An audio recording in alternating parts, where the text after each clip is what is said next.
This Sunday, disaster zone. Some of the damage was, almost indescribable. Hurricane Ian's punishing path across Florida leads a staggering scale of destruction. Entire neighborhoods wiped out. It's not just a crisis for Florida. It's an American crisis. Now the race to recover begins. But how should homeowners rebuild in the face of more extreme weather? And who should foot the bill? I'll talk to Florida's Republican Senator Rick Scott and North Carolina's Democratic Governor Roy Cooper. Plus, Putin's land grab. Russian President Vladimir Putin announces the annexation of 4 regions of Ukraine, escalating the conflict and drawing widespread condemnation from around the world. America is fully prepared with our NATO allies to defend every single inch of NATO territory. Ukraine responds by asking to join NATO. So how real is the nuclear threat from Russia? I'll talk to NATO Secretary-General Jens Stoltenberg. And split issues. The two parties are divided when it comes to the major issues to focus on before Election Day. Inflation, crime, and open borders. While Democrats take a different path, centering on abortion. A cold, heartless, violent approach to women's health. Plus new numbers from the NBC News Telemundo poll. How decisive will Latinos be in deciding which party controls Congress? Joining me for Insight and Analysis are Telemundo News anchor Julio Vaqueiro, USA Today Washington Bureau Chief Susan Page, Symone Sanders-Townsend, former chief spokeswoman for Vice President Kamala Harris, and Stephen Hayes, editor of The Dispatch. Welcome to Sunday. It's Meet the Press.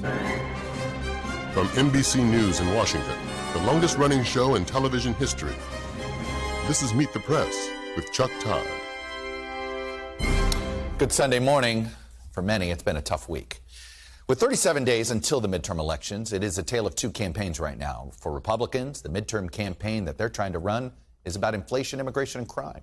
For Democrats, the campaign they're trying to run is about access to abortion and the growing extremism of the Republican Party, represented by a singular figure in Donald Trump. But with both parties so sure what they want the midterms to be about, it is worth keeping in mind Tom Brokaw's favorite reminder to many of us during campaign seasons past: watch for UFOs. In this case, it's the unforeseen will occur. It's a guarantee, he says. Well, this week, the unforeseen was represented by 2 major events. In Russia, Vladimir Putin announced the illegal annexation of 15% of Ukraine after a series of Russian setbacks on the battlefield. Putin's war is already threatening to drive Europe into recession, soaring energy costs. And this week, a massive explosion created 4 separate leaks in that critical natural gas pipeline between Russia and Germany. President Biden accused Russia of a deliberate act of sabotage. Then there's Hurricane Ian. This is one of the 5 worst hurricanes in America's recorded history. Ian is also one of the costliest storms ever to hit the United States. Early estimates suggest it could cost up to $47 billion just in insured losses alone. And as more extreme weather events hit the United States, there are some big questions about who should pay to rebuild and, more importantly, where we should be rebuilding. Blaine Alexander is in hard-hit Fort Myers for us this morning. And Blaine, I know the destruction is awful. The question is, are we going to find more people safe and alive? Unfortunately, that is the case. They're still searching this morning, Chuck. And, it seems like these that really tell the story of Ian's wrath. This entire area where I'm standing was once a marina. It was full of boats and shops. Now all of that is gone. And when you widen out and you take a bigger look at this entire area, unfortunately, you just see more of the same. Now, where I'm standing right now is truly one of the hardest hit areas. But, Chuck, what's even more devastating is the human toll. At least 77 people have lost their lives due to Ian. And unfortunately, that number is only expected to rise. Right now, crews are still sifting through the rubble. They're trying to see if there are any lives that can still be saved, and they're recovering those who unfortunately did not make it. This morning, there are a number of people who are still unaccounted for. And Chuck, making things only more complicated, there are at least 2 islands that are completely cut off from the mainland. The road was destroyed in the storm, so they're using boats to bring people back and forth. I've talked with countless people, and they tell me the reason they stayed is that they simply underestimated the power of this storm, Chuck. And finally, we've learned that President Biden is going to come here to Florida to tour the devastation on Wednesday. All right. Blaine Alexander in Fort Myers for us. Blaine, thank you. And joining me now from Naples is Republican Senator Rick Scott of Florida. He's also a former governor. Senator Scott, welcome back to Meet the Press. Hi, Chuck. Boy, it's a tough day for Florida. It's been a tough week for Florida. Sure has. Let me start with this. Look, in the first 72 hours, the people on the ground never feel like the recovery is coming fast enough. So I understand that. But tell me what you're seeing. I know you're in Naples. You've probably taken a look firsthand at Fort Myers. How's the recovery going from your perspective in the first 48 hours? Yeah, I've toured. I've been in Collier County, Naples. I've been up in Fort Myers, Lee County, and I did an aerial tour of all the areas and talked to first responders. I've been up to Sarasota, Charlotte, where we got a lot of damage. People don't realize that. And actually, I was in Kissimmee yesterday, where there was actually quite a bit of flooding. So here's what's happening. We're still working on rescuing people. This is just horrible. That people have lost their lives. It's horrible that people are still possibly stuck in rubble. But I've been talking to the sheriffs and first responders, and they're trying to get to these people as quickly as they can. They've been working to evacuate people that stayed on places like Sanibel and Pine Island and Fort Myers Beach. There's areas that up in Charlotte County where people were stranded. So they've been trying to rescue everybody, but there's still work to do. So people are working hard. They're trying to get the power back on, make sure your phones work. But the biggest thing right now is just continuing to make sure we find everybody, and anybody that needs help, they get to the hospital, get whatever care they need. We still have a lot of water outages, so there's a lot of work left to do. So it's really, my heart goes out to everybody, though. You brought up Charlotte County. I'm glad you did. That's a county who's has a population, I think a majority of the population is over the age of 65. They were having trouble just getting bottled water into Charlotte County yesterday. Has that improved? Everything keeps getting better.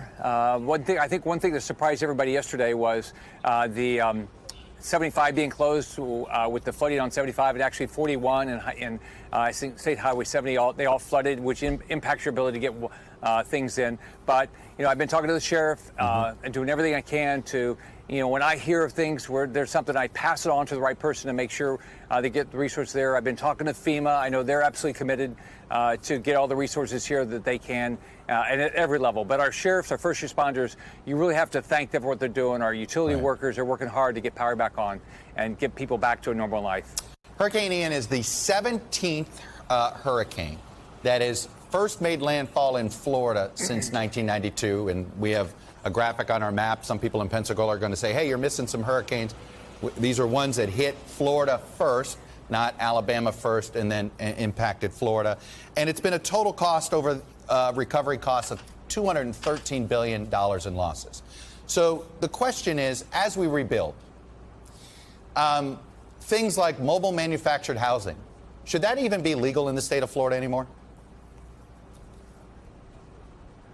I think what we have to do is take every experience and Chuck, if you go to Charlotte County in particular, when I did the flyover there's a lot of mobile home parks they got unbelievable amounts of damage.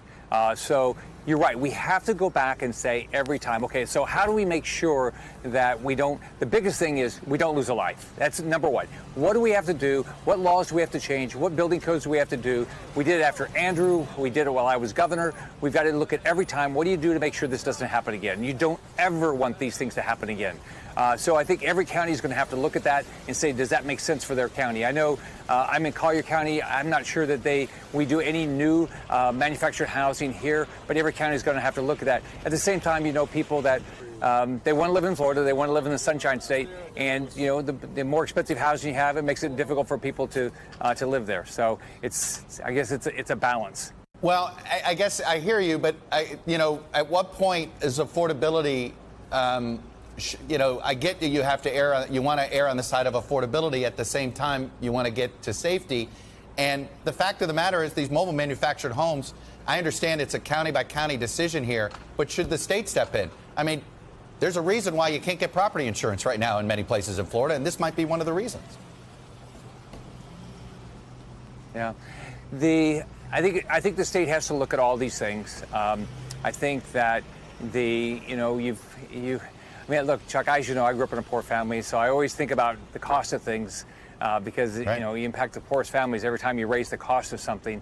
But you also want to keep people safe. So we also have to always look at how do you make sure people evacuate, get out of harm's way as quickly as possible, I know is a big issue that I focused on when I was governor. It's all sort of all the above, Chuck. You do have to look at what housing should we allow to make sure people are always going to be safe. What's the best way to get insurance companies to do business in the state of Florida? Is it stricter building codes? I think it's sort of, you have to have stricter building codes. You have to make sure that you learn from every storm. But then on top of that, you got to make sure there's no fraud. We've got to really crack down on fraud. When I was governor, we worked hard to every year you had to work on making sure that there wasn't fraud in the insurance market, because who pays for that? The consumers do, and the poorest families end up paying for it the most because somebody takes advantage of the system. So what you've got to do is every year, what we had to do is we had to look at what's going on in the insurance market, where there's fraud, and how do we eliminate it. And that's something the state's going to have to do very aggressively, because as you know, property insurance has gotten too expensive, and we're losing the insurance companies that want to write here, or insurance companies are going out of business because they can't afford to write here. You and Senator Rubio have already sent a letter requesting additional funds and resources for the state of Florida. This is probably not going to be a controversial vote, but when Governor DeSantis was Congressman DeSantis, he voted against a similar bill to help out the victims in the states of Superstorm Sandy. And at the time, he said, I sympathize with the victims of Hurricane Sandy and believe that those who purchase flood insurance should have their claims paid, at the same time allowing the program to increase its debt by another $9.7 billion with no plan to offset the spending with cuts elsewhere is not fiscally responsible. There are going to be some other members of Congress who don't want to support this supplemental. What's your message to them, and who may have the same mindset that then Congressman DeSantis had? Well, I think what you have to do is you have to spend the money wisely, but you do need, the federal government is a partner in this, and I learned that as governor. The federal government is a major partner in helping families, helping businesses, helping governments get back to normal, but you don't want to waste money. As an example, I put a lot of effort into cracking down on the significant fraud in the debris pickup market. And what happens after a hurricane. And I've been actually trying to get a bill passed since I've been up there. I've been up there almost 4 years to fix that, because there's abuse in this. But we do have to provide disaster aid, and whether that's for a hurricane or whether that's for flooding or whether that's for wildfires, we've got to do that. And I hope people will continue to support and I think we ought to be doing. We got to come up with a way to do this where it's a longer term strategy. We're 37 days away from Election Day. You've got another part of your job is Senate Republicans, trying to get them to win the Senate. Do you believe the Republicans are on track to get control of the Senate? Well, most of my effort right now is on the hurricane relief for this hurricane, but absolutely, I think we're at 52 seats plus. If you look at Biden's numbers are really bad. People have rejected the Biden agenda. We have great candidates. The Democrats have to defend what Biden's done. So I think it's going to be a good November for Republicans. But we got to keep working hard every day. Was it a mistake for Lindsey Graham to offer up that abortion ban at 15 weeks? Did that complicate your efforts to win the Senate?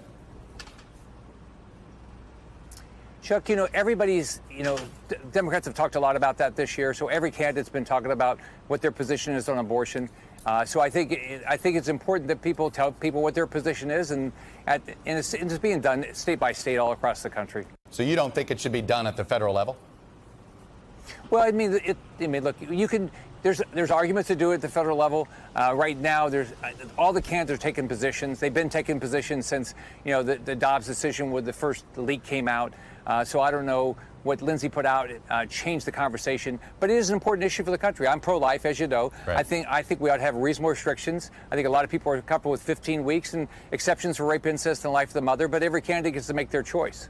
Senator Rick Scott, Republican senator from Florida, also the former governor from Naples this morning.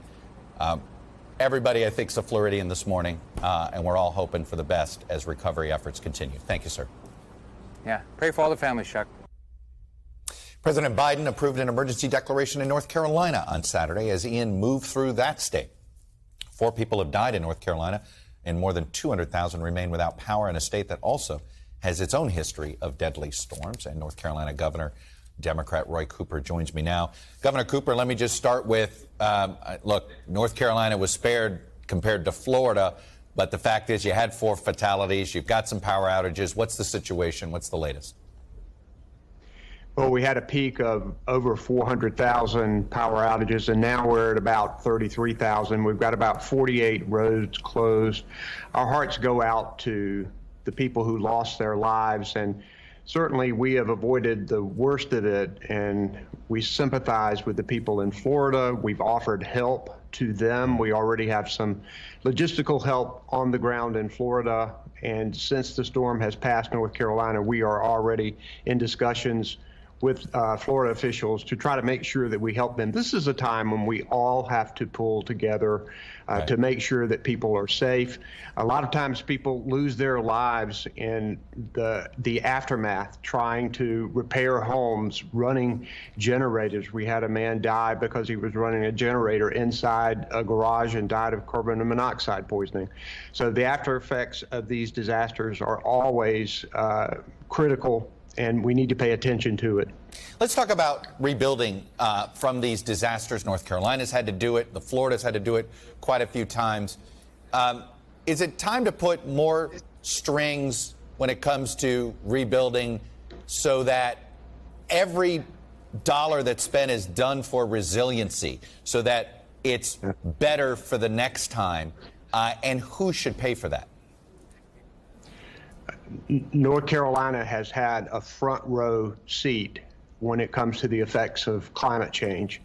And we are making sure that we become a clean energy safe haven, and that we are paying attention to resiliency. I've done a climate risk assessment and resiliency plan. You have to make tough decisions when you rebuild. We've had two 500-year floods within 23 months of each other. And we know that that's not true anymore. We know that these areas are vulnerable. So what we're doing is making sure that we are using strategies like elevation and even buyouts. We've gone into local communities. They've gotten hit several times. It has just become better to make sure that we create green space with the place where homes and businesses used to be, to soak up water that may come from a river flood, and then to relocate people. Those are tough decisions, but they're going on right now.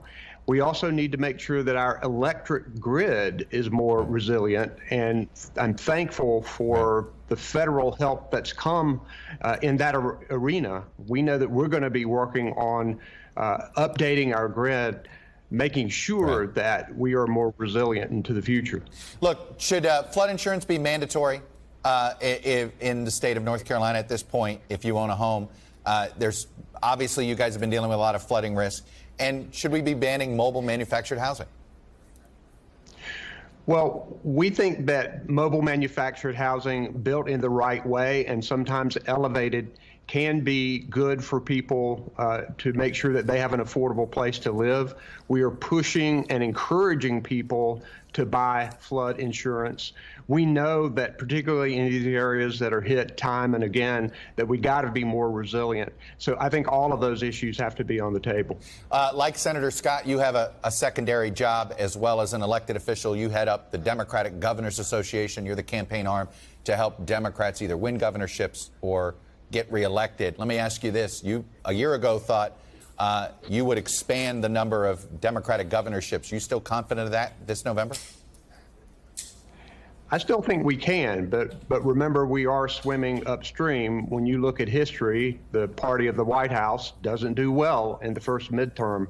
In fact, I think in 2010, Republicans flipped 11 governor's seats after 2 years of the President Obama administration, and in 2014, I think they flipped 4 seats. So we've got a lot of incumbents to defend because in 2018, Democratic governors did well. And it's really important that we have Democratic governors across this country, particularly when you look at the effects of the U.S. Supreme Court. What we thought were constitutional rights and freedoms are now going to be tossed to state capitals and state legislatures. And it matters who your governor is. So we think that we have a good chance even for pickups, not just defending our area, but for pickups as well, even in a historically difficult time. Your organization, the DGA, has spent money to promote election deniers in Republican primaries. You did it in Illinois, Maryland, and Pennsylvania. You comfortable with that? These election deniers won, and Pennsylvania's poll numbers are close. If one of them wins, you're going to regret it? First, there were no Liz Cheneys running for governor across this country. Second, these were big front runners and won by big margins. And it is important for the DGA to make sure that voters are reminded of these candidates' extreme positions, even during the primary. Because what you are seeing now is some of these candidates trying to moderate their positions. And the DGA was running the same message during primaries that they are in the general election about the extreme nature of these candidates. The goal here is to defend our democracy, to make sure we defend rights and freedoms, that we get competent people as CEOs of our state. We know how important it is. And I think it's critical that people look closely at their candidates for governor as we approach this midterm, because those governors are going to be making big decisions that affect everyday people's lives. All right, Governor Roy Cooper, a Democratic incumbent governor who's not on the ballot this time. You guys are always on the presidential cycle in North Carolina, head of DGA, but also dealing, I hope, your death toll stays as it is, and we get power on soon. Thank you, Governor. Thanks, Chuck. And if you want to help the victims of Hurricane Ian, you can donate to these organizations that we've isolated here: Volunteer Florida, the Red Cross, and of course World Central Kitchen. They're delivering meals right now to communities impacted by the storm. When we come back, Vladimir Putin's dangerous escalation of the war in Ukraine, a rising nuclear threat, and Russia's attempts to try to pull NATO into the conflict. I'm going to talk to the NATO Secretary-General next. Welcome back. Now to the other big story. Russian President Vladimir Putin is warning he will use all the power and all the means at his disposal to defend the Ukrainian territory Russia has illegally taken. On Friday, Putin said the United States created a precedent for using nuclear weapons by using them in World War II. And just hours after Putin's speech, Ukrainian President Zelensky responded by announcing his country was submitting a fast-track application to join NATO. NATO Secretary-General called Putin's land grab the largest attempted annexation of European territory by force since the Second World War. And NATO is warning it will retaliate for any attacks on the critical infrastructure of its 30 member countries. That statement follows the massive explosion which produced leaks in the Nord Stream pipelines between Russia and Germany. President Biden echoed that warning himself on Friday. America is fully prepared with our NATO allies to defend every single inch of NATO territory.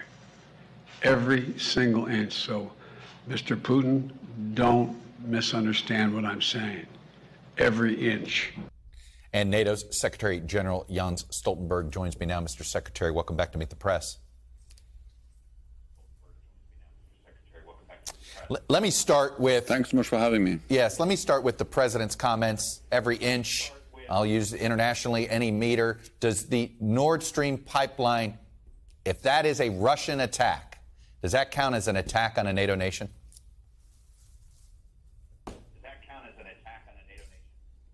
Let me first express my condolences to all those affected by the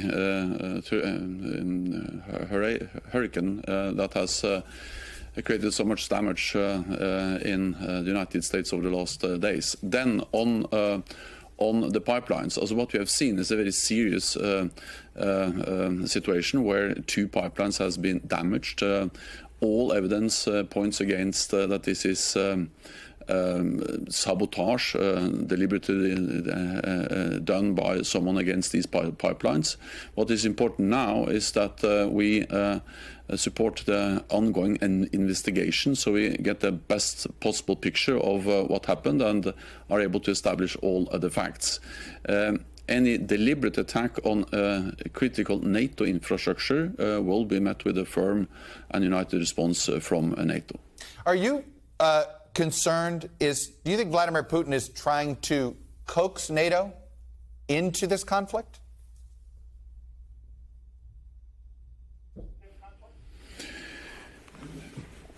He has tried again and again to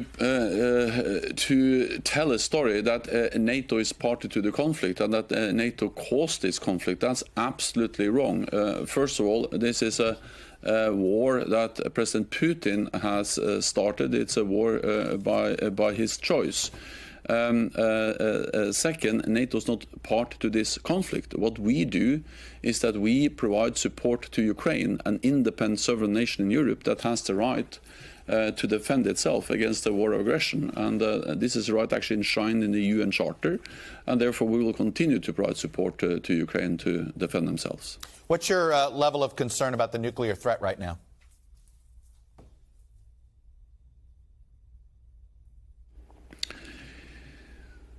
The rhetoric by President Putin, the nuclear rhetoric, is dangerous. It's reckless, but it's actually something we have heard several times before. But that doesn't change the fact that this is dangerous. That's also the reason why we have so clearly conveyed to President Putin that any use of nuclear weapons will have severe consequences for Russia. It will, of course, totally change the nature of the conflict. And we have also made it clear that a nuclear war can not be won and must never be fought. And this is a message that NATO and NATO allies convey clearly to Russia.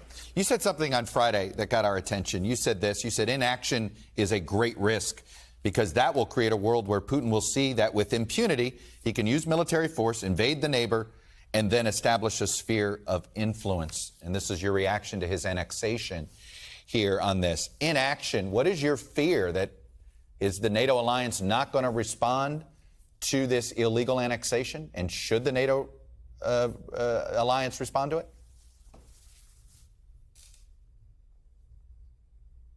The best way to respond is to do exactly what we do now, and not least the United States, demonstrating leadership in providing support to Ukraine. And we will continue to support Ukraine with military equipment, economic, financial support. And I welcome the just recent announcement by President Biden of further U.S. support. Over the weekend, we also have new announcements from Germany, from France, Denmark, Norway, the Slovak Republic, and many others. So allies are stepping up to their support to Ukraine, and that's the best way to ensure that these territories, they are part of Ukraine, and that Ukraine is actually able to liberate and retake occupied territory. And over this weekend again, we have seen that they have been able to take a new town, Lyman, and that demonstrates that the Ukrainians are making progress, are able to push back the Russian forces because of their courage, because of their bravery, their skills, but of course also because of the advanced weapons that the United States and other allies are providing. And this is making a difference on the battlefield every day. Ukraine's NATO application, they fast-tracked it. Will NATO fast-track Ukraine into the alliance?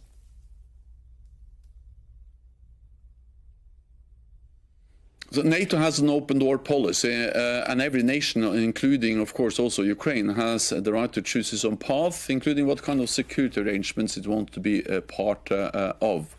At the same time, any decision on membership has to be taken by consensus. All 30 allies have to agree to make such a decision. And the main focus, the top priority now among NATO allies and partners is to support Ukraine.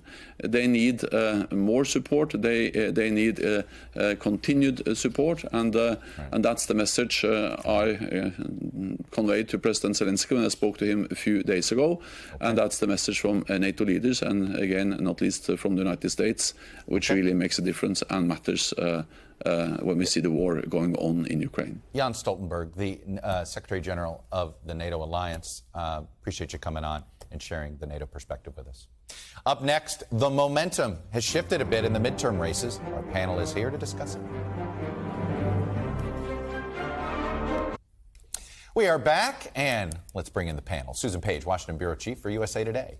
Julio Vaqueiro, anchor of Noticias Telemundo, Stephen Hayes, editor of The Dispatch, and Symone Sanders-Townsend, host of Symone on MSNBC and the former chief spokesperson for Vice President Kamala Harris. All right, let's set the table here. One thing we've seen, Susan Page, that a lot of people said, let's see what happens, which is there's going to be a lot of money spent in September, so let's see where the midterms look at the end of September when Democrats were feeling really good at the beginning. And a bunch of the key races have moved. Look at Pennsylvania here. I think it's the first one that we have up.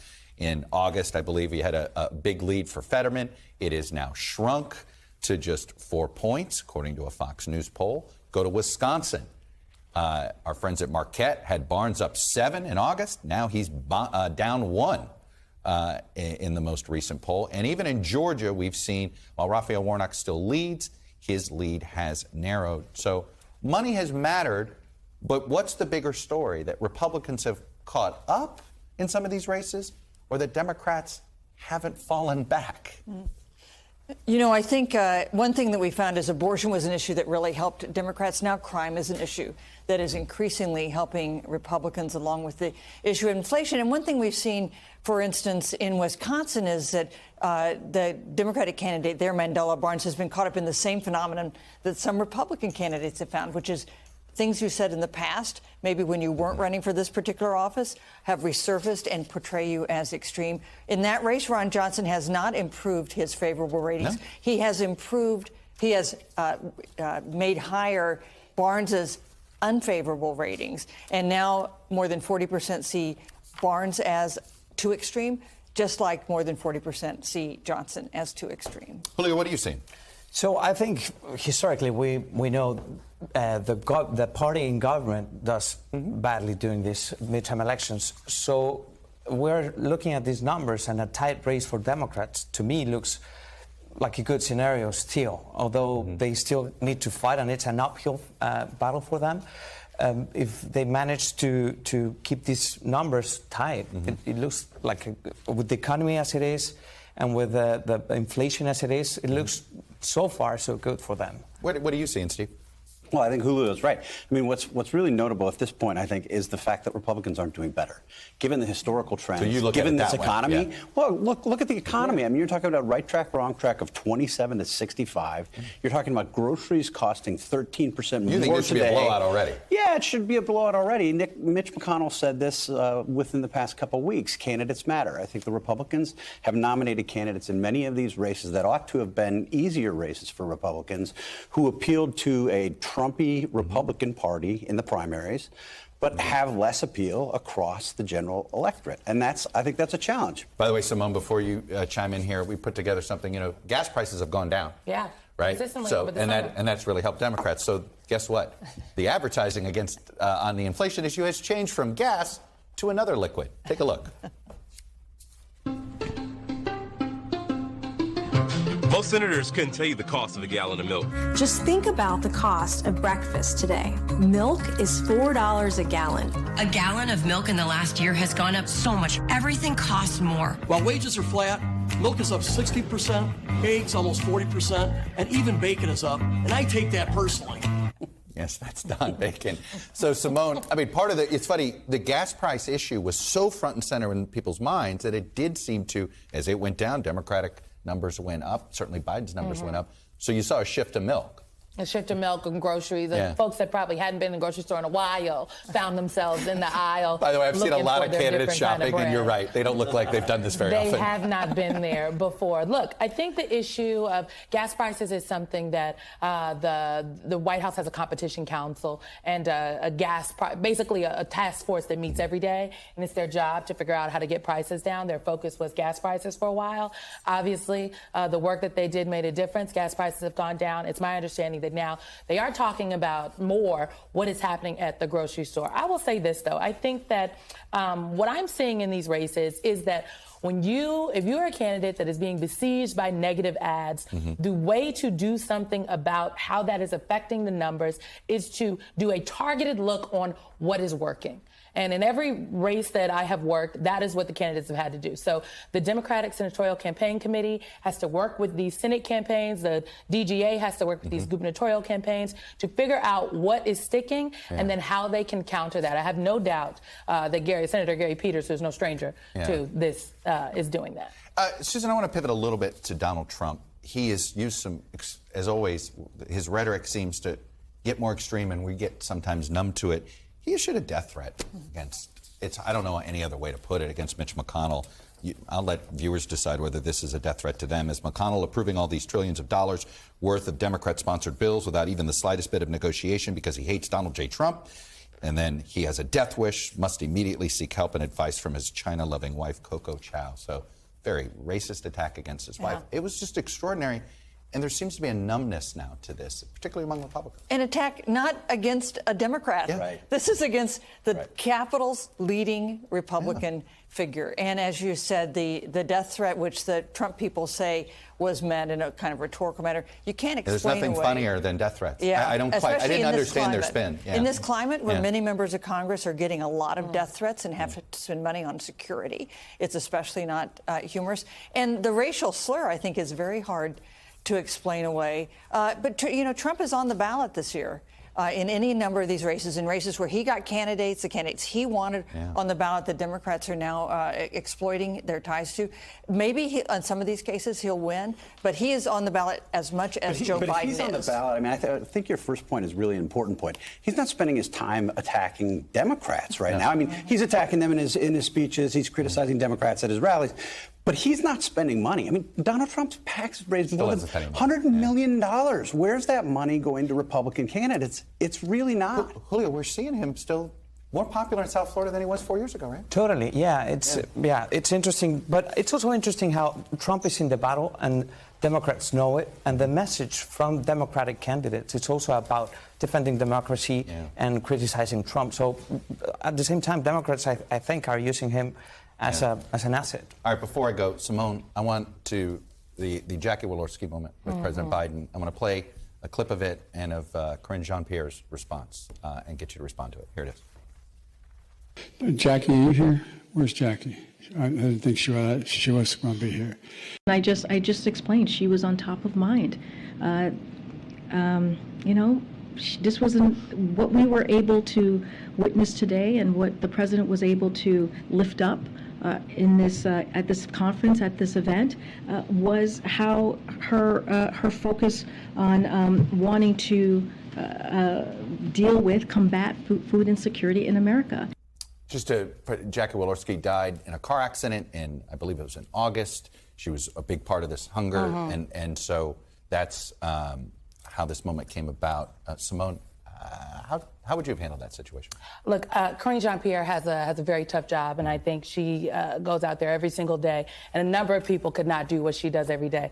Look, I think it's very clear that the president had a slip of the tongue, obviously, and I'm sure he is extremely apologetic to the family of the Congresswoman if he caused them any more trauma or agony. No one, I think everyone understands that the president unfortunately uniquely understands how the family is feeling, and I'm sure he made that very clear to them when they came to the White House on Friday. I think just to acknowledge it, he had a slip of the tongue, move on. It's unfortunate. Again, life is here. He understands, and empathize. I think that's what's most important here, and I think Karine did try to do that. People make mistakes, and you try to Yeah. It is like we've all done it before. Fair enough. All right, before we go to break this week on Meet the Press Reports, the more armed Americans are, the more armed Americans are getting, and the farther the country moves away from agreeing on effective gun safety legislation.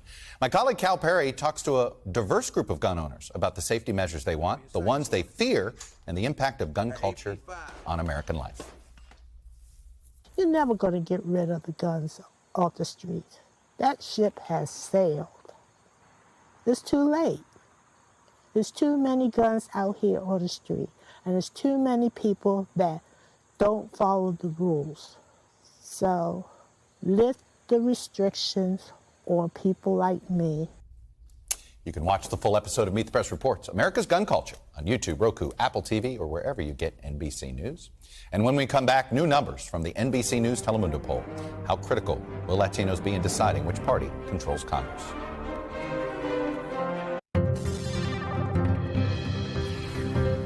Welcome back. Data download time. In 2020, Latino voters made up about 13% of the presidential vote.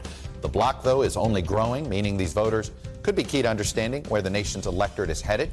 Our new NBC News Telemundo poll offers some clues about how the Latino vote both differs from and aligns with the overall American electorate. Republicans do believe they can make some inroads. So let's take a look. To start, this is where Democrats have an advantage. Latino voters are much younger than the overall electorate, 38%.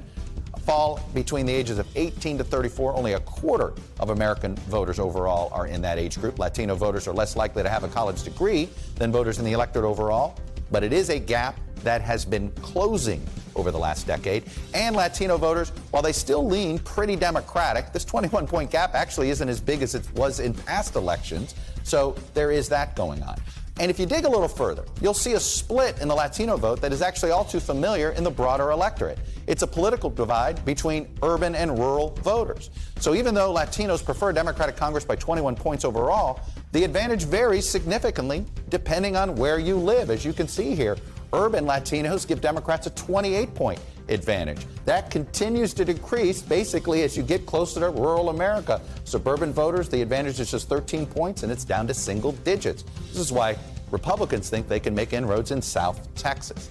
And then there are demographic divisions that also looks similar. On the Supreme Court's Dobbs decision to overturn Roe v. Wade, urban Latinos disapprove of that decision by 26 points. But again, as you move geographically, just over half of Latinos in suburbs disapprove, and in rural areas, that gap was just 4 points. And then finally, Latino Republicans are actually more likely to identify with Donald Trump over the party than the overall GOP electorate. Check this out. 55% of Latino Republicans still say they're a Republican more than they're a Trump supporter. But 40% call themselves a Trump supporter. It's a 15-point gap. In our most recent poll of Republicans overall, it was a 25-point gap. Fascinating. Up next, Justice Ketanji Brown Jackson makes history as she takes her seat on the Supreme Court. But she joins at a time of growing public distrust in the High Court. Welcome back. I want to dig more into our poll, and we did it with my friends here at Telemundo. Julio, a few other nuggets I want to throw out there. Among Latinos, President's job rating was at 51%. Yes. That's actually not good for a Democratic president. So it was, we have a report in Nevada about how the biggest fear Democrats have is not Latinos voting Republican, it's Latinos voting to not vote. Yes. What is the mood of the Latino electorate? So Latinos are the largest, the fastest growing group of voters, and the numbers are there. Latino voters make up about 1 out of 10 voters, but they are also very unhappy. I mean, the pandemic hit them very hard. The economy is hitting them very hard. Inflation is hitting. They are unhappy about the job quality. And if you see the main issues Latino care about, they are right there: economy, the job quality. So, this is a concern, and this can make things very difficult for Democrats. And also, the way Republicans are gaining space in that gap between Democrats and Republicans. You know, Symone, during the 2020 campaign, a lot of people were sounding this alarm. And whether it was because of the pandemic, did the campaign not respond well enough, or was that a pandemic issue? But it now looks more acute than ever.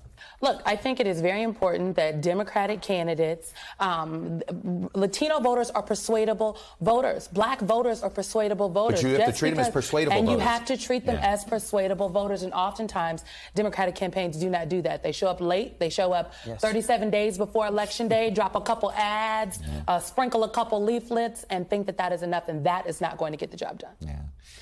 How much are Republicans counting on Latinos to get them? I mean, you look at South Texas, you look at Nevada, another state they're trying to make inroads as the GOP? Yeah, I mean, I wouldn't say that Republicans are counting on them, but I think they see an opportunity there. If you look at the gains that Republicans made among Latino voters in 2020, a number of the postmortem studies of that election show that Republicans did better than expected. And I think if you look at the way that the economy is affecting Latino voters, it's just like the economy is affecting lots of voters. And there's a polling question that we had that shows that 54% of Latinos say that they're falling behind faster than the cost of living. That's a problem for Joe Biden.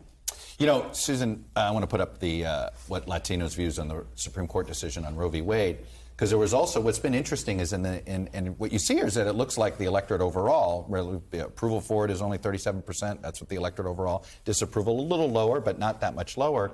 But what's interesting here, Democrats, for instance, are not talking about Dobbs in South Texas in those congressional races. The one place, it is a slightly more conservative, religious conservative community. And that's always been an entree for Republicans toward Hispanic voters because they are culturally more conservative.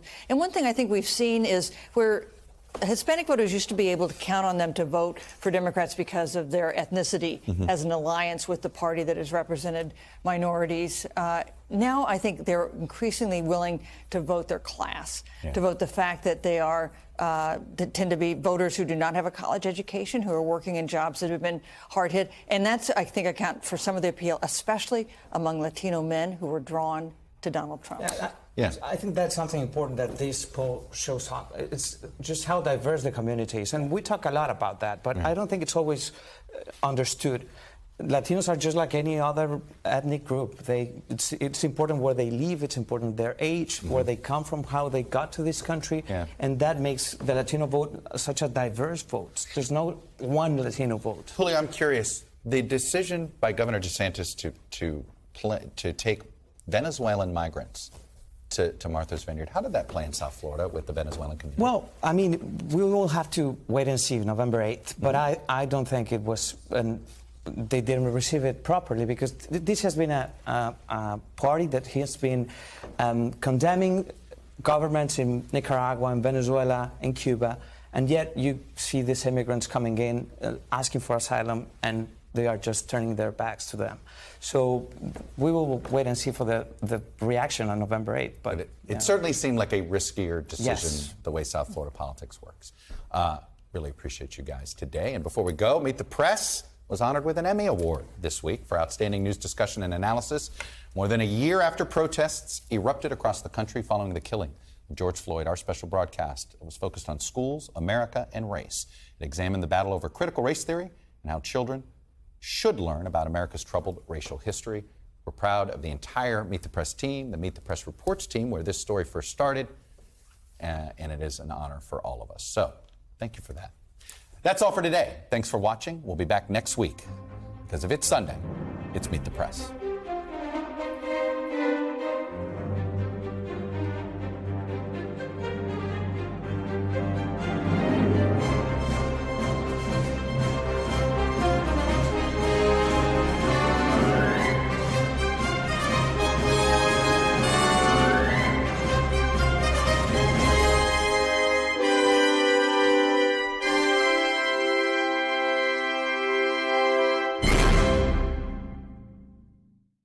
The Meet the Press Chuck Toddcast, free wherever you get your podcasts.